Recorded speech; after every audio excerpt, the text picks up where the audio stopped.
Hello learners, என்னோட YouTube channel doctor Anu's literary காலிபருக்கு உங்க எல்லாரையும் வரவேற்கிறேன். நம்ம இன்னைக்கு இந்த வீடியோல பார்க்க போறது சிம்பிள் பாஸ்ட் டென்ஸை பத்தி தான். ஏற்கனவே டென்ஸ் அப்படிங்கிற ஒரு பிளேலிஸ்ட் கிரியேட் பண்ணியிருக்கோம் நம்ம சேனல்ல. அதுல சிம்பிள் ப்ரெசன்ட் டென்ஸை பத்தியும் சிம்பிள் ஃபியூச்சர் டென்ஸை பத்தியும் 2 வீடியோஸ் ஏற்கனவே அப்லோட் பண்ணியிருக்கோம். அந்த வீடியோஸை பார்க்காதவங்க பாருங்க. இது வரைக்கும் இந்த சேனலை சப்ஸ்கிரைப் பண்ணல அப்படின்னா சப்ஸ்கிரைப் பண்ணி வச்சுக்கோங்க. அப்பதான் நான் போடுற வீடியோஸோட நோட்டிபிகேஷன் உங்களுக்கு இமீடியட்டா வரும். இப்போ வீடியோக்கு போலாமா? சிம்பிள் பாஸ்ட் டென்ஸ் அப்படின்னா என்னன்னு முதல்ல பார்க்கலாம். The simple past tense is used to describe actions or events that were completed in the past. ஒரு செயல் ஏற்கனவே முடிஞ்சிருச்சு அப்படின்னா அதை டினோட் பண்றதுக்கு நம்ம சிம்பிள் பாஸ்ட் டென்ஸ் யூஸ் பண்ணுவோம். It often focuses on a specific time in the past and does not necessarily relate to the present. பொதுவா சிம்பிள் பாஸ்ட் டென்ஸ் அப்படிங்கிறது கடந்த காலத்துல ஒரு குறிப்பிட்ட நேரத்துல நடந்த விஷயத்தை ஃபோக்கஸ் பண்றதா இருக்கு. அதே மாதிரி அது கண்டிப்பா பிரசன்ட் டென்ஸ், அதாவது நிகழ்காலத்தை குறிக்கிறதா இருக்காது. Regular verbs in the simple past tense typically end in ed, while irregular verbs have unique forms. Regular verbs, irregular verbs ன்னு verbsல 2 விதம் இருக்கு. அது என்னன்னு பாத்தீங்கன்னா, ரெகுலர் verbsல இருக்கக்கூடிய சிம்பிள் பாஸ்ட் டென்ஸ் எப்பவுமே டி அல்லது இடில முடியும். ஆனா irregular verbs பாத்தீங்கன்னா அதனுடைய வவலே சேஞ்ச் ஆகும். இப்போ நாம ரெகுலர் verbs, irregular verbs பத்தி டீடைல்டா பார்க்கலாம். For most regular verbs, the simple past is formed by adding ed to the base form of the verb. Example, walk, walked, jump, jumped. இது உங்களுக்கு புரிஞ்சிருக்கும்னு நினைக்கிறேன். பெரும்பாலான ரெகுலர் verbsக்கு அந்த வினைச்சொல்லுடைய பேஸ் ஃபார்ம்ல நம்ம ed சேர்ப்போம் சிம்பிள் பாஸ்ட் டென்ஸா ஃபார்ம் பண்றதுக்கு. உதாரணத்துக்கு இங்க பாத்தீங்கன்னா வாக் அப்படிங்கிற பேஸ் ஃபார்மோட ed சேர்த்தோம்னாக்கா நமக்கு சிம்பிள் பாஸ்ட் டென்ஸ் கிடைக்கும். அதே மாதிரிதான் ஜம்ப் அப்படிங்கிறதுக்கு ed சேர்த்தோம்னா ஜம்ப்டு, குதிக்கிறது அப்படின்னு மீனிங் வரும். இதுக்கு உதாரணமா my grandfather talked to me yesterday. இங்க ரூட் ஃபார்ம் என்னன்னு பாத்தீங்கன்னா டாக், அதோட ed சேர்த்தோம்னா நமக்கு சிம்பிள் பாஸ்ட் டென்ஸ் கிடைக்குது. அந்த மாதிரி இன்னொரு சென்டென்ஸ் பார்க்கலாம் வாங்க. They played chess every Saturday. ஒவ்வொரு சனிக்கிழமையும் அவங்க செஸ் விளையாண்டாங்க. இங்க root form of the verb என்னன்னு பாத்தீங்கன்னா play. இதோட ed சேர்க்கும் போது நமக்கு சிம்பிள் பாஸ்ட் டென்ஸ் கிடைக்குது. இப்போ irregular verbs பத்தி பார்க்கலாமா? Irregular verbs அப்படிங்கிறது they do not follow a fixed pattern and have unique past forms that need to be memorized. இப்போ இங்க நம்ம ரெகுலர் verbsல டியோ அல்லது ஈடியோ சேர்த்தோம் இல்லையா, அந்த மாதிரி நம்ம சேர்க்க முடியாது. உதாரணத்துக்கு கோ அப்படிங்கிற ரூட் ஃபார்மோட நம்ம ஈடி சேர்த்து கோட் அப்படின்லாம் சொல்ல முடியாது. அப்போ சிம்பிள் பாஸ்ட் டென்ஸ் இதுக்கு வெண்ட் அப்படின்னு தான் வரும். அது மாதிரி சி பாத்தீங்கன்னா சிம்பிள் பாஸ்ட் டென்ஸா மாத்தும் போது சா அப்படின்னு தான் வரும். இப்போ இதுக்கு இன்னும் 2 எக்ஸாம்பிள்ஸ் பார்க்கலாம். He wrote a letter to his friend. இங்க ரைட் அப்படிங்கிறது தான் base form of the verb. இது சிம்பிள் பாஸ்ட் டென்ஸா மாத்தும் போது wrote அப்படின்னு வந்திருக்கு. அது மாதிரி we went to the zoo last Sunday. போன வாரம் ஞாயிற்றுக்கிழமை நாங்க ஜூக்கு போனோம். இங்க பாத்தீங்கன்னா go அப்படிங்கிற verb தான் wentன்னு மாறி இருக்கு. இப்போ உங்களுக்கு ரெகுலர் verbs, irregular verbs எப்படி யூஸ் பண்ணணும், அதனுடைய ஸ்ட்ரக்சர் என்னங்கிறது உங்களுக்கு டீடைலா புரிஞ்சிருக்கும்னு நினைக்கிறேன். ஏற்கனவே irregular verbs பத்தி நம்ம ஒரு ஷார்ட்ஸ் வீடியோ போட்டிருக்கோம். அதை பார்க்காதவங்க பாருங்க, உங்களுக்கு யூஸ்ஃபுல்லா இருக்கும். அடுத்து பாத்தீங்கன்னா நம்ம இந்த சிம்பிள் பாஸ்ட் டென்ஸ் உடைய யூசேஜ் பத்தி பார்க்கலாம். ஃபர்ஸ்ட் யூஸ் என்னன்னு பாத்தீங்கன்னா to describe complete actions in the past. அதாவது it describes actions that started and finished at a specific time in the past. அதாவது ஒரு செயலை ஒரு குறிப்பிட்ட நேரத்துல ஆரம்பிச்சு ஒரு குறிப்பிட்ட நேரத்துல முடிச்சிட்டோம் அப்படின்னா அதுதான் சிம்பிள் பாஸ்ட் டென்ஸ் அப்படின்னு சொல்லுவோம். உதாரணத்துக்கு she visited Paris last summer. போன வருஷம் சம்மர் சீசன்ல அவ பாரிஸ விசிட் பண்ணா. அடுத்த யூஸ் என்னன்னு பாத்தீங்கன்னா to talk about a series of actions in the past. Series அப்படின்னா தொடர்ச்சியா ஒரு செயலை செய்யறது தான். அதுவும் முடிஞ்சிருச்சு அப்படிங்கும்போது சிம்பிள் பாஸ்ட் டென்ஸ் யூஸ் பண்ணுவோம். It narrates a sequence of actions or events in the past. Example பாத்தீங்கன்னா he woke up, brushed his teeth and went to work. இப்போ இங்க கமா போட்டிருக்காங்க இல்லையா? அப்படின்னா என்ன அர்த்தம்னா அவன் எந்திரிக்கிறான், பிரஷ் பண்றான், அப்புறம் வேலைக்கு போறான். இங்க 3 செயல்கள் உங்களுக்கு சீக்வன்ஸா வரதுனால இதுக்கும் நம்ம சிம்பிள் பாஸ்ட் டென்ஸ் யூஸ் பண்ணிக்கலாம். அடுத்து தேர்ட் யூஸ் பார்க்கலாம். To indicate duration in the past. It indicates that something lasted for a specific duration in the past. ஏதோ ஒரு விஷயம் கடந்த காலத்துல ஒரு குறிப்பிட்ட டியூரேஷன், அதாவது குறிப்பிட்ட காலகட்டத்துக்கு அது நிலைச்சு இருந்தது அப்படின்னா அப்போ நம்ம சிம்பிள் பாஸ்ட் டென்ஸ் யூஸ் பண்ணுவோம். உதாரணத்துக்கு we lived in London for 2 years. நாங்க லண்டன்ல 2 வருடங்கள் வாழ்ந்தோம் அப்படிங்கும்போது அந்த லிவ்ங்கிற ரூட் ஃபார்ம் ஆஃப் த வேர்போட நம்ம டி சேர்க்கிறோம். இங்க நம்ம நினைக்கலாம் இடி ஏன் சேர்க்கல அப்படின்ட்டு, ஏன்னா ஏற்கனவே லிவ்ங்கிற வார்த்தையில இ இருக்கிறதுனால நம்ம வெறுமனே டி மட்டும் சேர்த்துக்கிறோம். அடுத்தது பாத்தீங்கன்னா past facts or generalisations. It expresses facts or generalisations about the past. கடந்த காலத்துல நிகழ்ந்த ஒரு சில உண்மைகள். Dinosaurs roamed the earth millions of years ago. பல மில்லியன் வருஷங்களுக்கு முன்னாடி டைனோசர்ஸ் பூமியில நடமாடிட்டு இருந்துச்சு.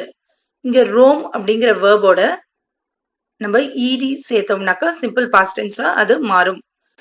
அடுத்தது லாஸ்ட் யூசேஜ் என்னன்னு பாத்தீங்கன்னா to indicate a past habit or routine. It describes past habits or routines often used with adverbs like always or often. அதாவது past habit அப்படின்னா முன்னாடி நமக்கு இருந்த பழக்க வழக்கங்கள்.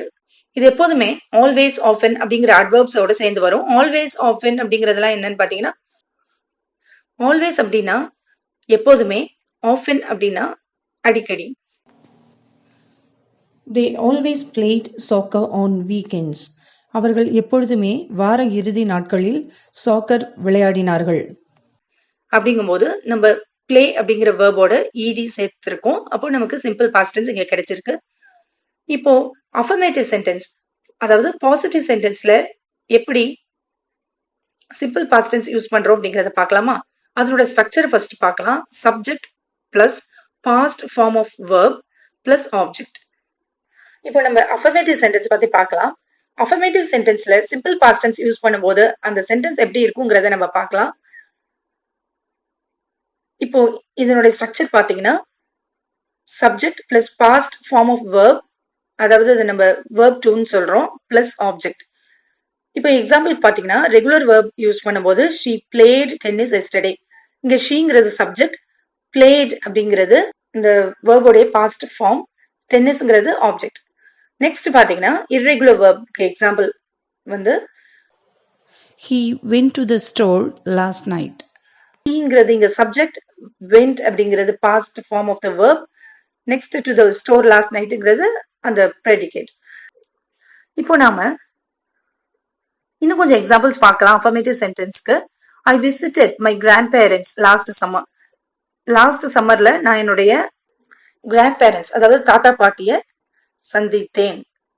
நெக்ஸ்ட் பாத்தீங்கன்னா we watched a great film on Friday. நாங்க Friday அன்னைக்கு ஒரு பெரிய ஃபில்ம், அதாவது ஒரு நல்ல ஃபில்மை நாங்க பார்த்தோம்.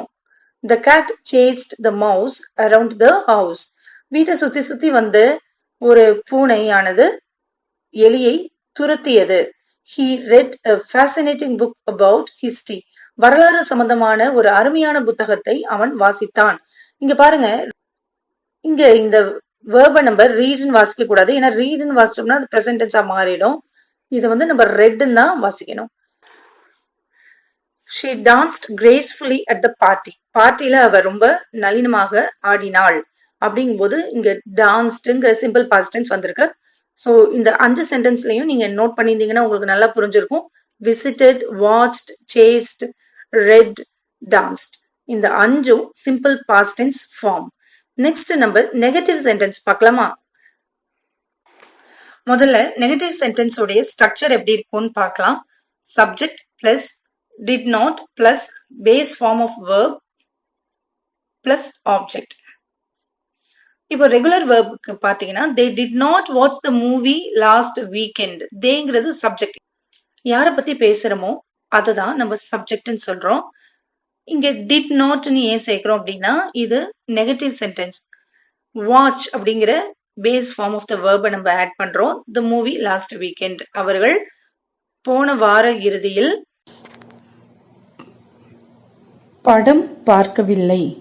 நெக்ஸ்ட் பாத்தீங்கன்னா irregular வெர்புக்கு ஒரு எக்ஸாம்பிள் பார்க்கலாம். she did not eat breakfast this morning. இன்னைக்கு காலையில அவர் பிரேக்ஃபாஸ்ட் சாப்பிடல அப்படிங்கும்போது did not அப்படின்னு சொல்றோம். ஸோ எப்பப்பெல்லாம் நம்ம நெகட்டிவா விஷயங்களை சொல்லும் பொழுது did notங்கிறத கண்டிப்பா யூஸ் பண்ணணும். அதுக்கு இன்னும் கொஞ்சம் எக்ஸாம்பிள்ஸ் பார்க்கலாம் வாங்க. they did not travel to Europe last year. போன வருஷம் அவங்க யூரோப்புக்கு டிராவல் பண்ணல. she did not know the answer to the question. அவளுக்கு கேள்வியுடைய பதில் தெரியல. we did not see the eclipse because it was cloudy. எங்களால் கிரகணத்தை பார்க்க முடியவில்லை ஏனெனில் மேகமூட்டமாக இருந்தது. he did not attend the meeting yesterday. அவன் அல்லது அவர் நேற்று மீட்டிங் அட்டெண்ட் பண்ணவில்லை. they did not like the food at the restaurant. உணவகத்தில் இருந்த உணவு அவர்களுக்கு பிடிக்கவில்லை. அடுத்ததா நம்ம இன்டரோகேட்டிவ் சென்டென்ஸ், அதாவது கேள்வி கேட்கும்போது எப்படி ஸ்ட்ரக்சர் வரும்னு பார்க்கலாம். did plus subject plus base form of verb plus object. அதுக்கப்புறம் ஒரு question mark போடணும். இப்ப ரெகுலர் வெர்ப்ல பாத்தீங்கன்னா did you finish your homework yesterday? நீ உன்னுடைய ஹோம்ஒர்க்கை நேத்து பண்ணியா அப்படிங்கும்போது நம்ம என்ன பண்ணோம் அப்படின்னா இந்த ஃபினிஷ்ங்கிற வேர்பை did plus finish நம்ம பிரிச்சிடுறோம். நெக்ஸ்ட் பாத்தீங்கன்னா irregular வெர்புக்கு ஒரு எக்ஸாம்பிள் பார்க்கலாம். did he speak to the manager last week? அவர் போன வாரம் மேனேஜரிடம் பேசினாரா? இங்க did போடுறோம். சப்ஜெக்ட் பாத்தீங்கன்னா இங்க he, base form of verb, அதாவது ரூட் ஃபார்ம் என்னன்னு பாத்தீங்கன்னா ஸ்பீக். அதுக்கப்புறம் மீதி உள்ள வேர்ட்ஸ் எல்லாம் நம்ம போட்டுற வேண்டியதான். கடைசியில மறக்காம கொஸ்டின் மார்க் போடணும். இன்ட்ரோகேட்டிவ் சென்டென்ஸ்க்கு இன்னும் ஒரு 3 எக்ஸாம்பிள்ஸ் பார்க்கலாம் வாங்க. Did you see the match last weekend? போன வார இறுதியில் நீ மேட்ச் பாத்தியா? Did you call your mother last night? நேற்று இரவு உனது அம்மாவிடம் தொலைபேசியில் பேசினாயா? Did he repair the car yesterday? Car அப்படிங்கறது தமிழ்ல நம்ம மகிழுந்துன்னு சொல்லுவோம். நேற்று அவர் தனது மகிழுந்தில் இருந்த பழுதை சரி செய்து விட்டாரா? Conclusion. Understanding the simple past tense is crucial for forming the foundation of your English grammar skills. English கிராமரை நம்ம திறம்பட வளர்த்துக்கணும் அப்படின்னா சிம்பிள் பாஸ்ட் டென்ஸை பத்தி நம்ம அவசியம் நல்லா புரிஞ்சுக்க வேண்டியது முக்கியம். The simple past tense is essential for discussing completed actions or events that occurred at a specific time in the past. நம்ம ஏற்கனவே பார்த்த மாதிரி ஒரு குறிப்பிட்ட நேரத்துல கடந்த காலத்துல ஒரு சில விஷயங்கள் முடிஞ்சிருச்சு அப்படின்னா நம்ம சிம்பிள் பாஸ்ட் டென்ஸ் யூஸ் பண்றோம். Mastering this tense allows for clear and accurate communication about past experiences and routines. கடந்த கால அனுபவங்களை நம்ம பேசும்பொழுது இந்த சிம்பிள் பாஸ்ட் டென்ஸ் நமக்கு ரொம்ப உதவியா இருக்கும். இந்த வீடியோல இது வரைக்கும் நம்ம சிம்பிள் பாஸ்ட் டென்ஸ் உடைய usage, affirmative sentence, negative sentence, interrogative sentence, இது மூணுத்திலையும் எப்படி அதனோட ஸ்ட்ரக்சர் வரணும் அப்படிங்கறத பத்தியும் ரொம்ப டீடைல்டா பார்த்திருக்கோம் எக்ஸாம்பிள்ஸோட. உங்களுக்கு இந்த வீடியோ ரொம்ப யூஸ்ஃபுல்லா இருந்திருக்கும்னு நான் நம்புறேன். இந்த வீடியோ உங்களுக்கு பிடிச்சிருந்துச்சுன்னா லைக் பண்ணுங்க, ஃப்ரெண்ட்ஸோட ஷேர் பண்ணுங்க, சப்ஸ்கிரைப் பண்ணி வச்சுக்கோங்க. அப்பதான் நான் போடுற வீடியோஸ் உங்களுக்கு அப்பப்போ நோட்டிஃபிகேஷன் வரும். Happy learning.